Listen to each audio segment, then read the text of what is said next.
আমি কিনে রেখেছিলাম, তাই জামার সাথে ম্যাচিং করে করে সবগুলো নিয়ে নিতে পেরেছিলাম।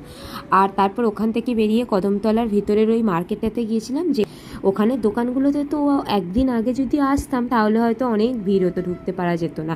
তো আমি যেহেতু দুদিন আগেই এসেছিলাম তাই মোটামুটি একটু ফাঁকা ছিল।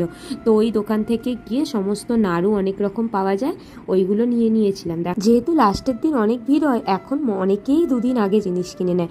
আর একটা কাকিমা এসেছিলো, সেও জিনিস কিনছিল, তো আমাকে বলছিল যে এখন তো সবাই নাড়ু আর বানায় না, সবাই নাড়ু দোকান থেকেই কিনে নেয়। হ্যাঁ, সত্যি কথা বলতে আগে তবুও অনেক বানাতো, এখন যারা বানাতে পারে না এই দোকানগুলো থেকেই কিনে নেয়, অনেক সুবিধাও হয়েছে। এদিকে আমরা সব জিনিস নিয়ে নিয়েছিলাম, আর চিনির বাবা একটু ভালো করে দেখে নিচ্ছিল ঠিকঠাক দিয়েছে কিনা। আর এই দোকানটা থেকে লজেন্স বিস্কিট সব নিয়েছিলাম। বাড়িতে আসার পর তো চিনি দেখো না কি খুশি হয়েছে হাতে এত কিছু জিনিস দেখে। ও প্যাকেট থেকে সব বের করে করে তোমাদেরকে দেখাচ্ছে যে কি কি নেওয়া হয়েছে। এত খুশি হয়েছিল, ভাবছিল ওর জন্য সব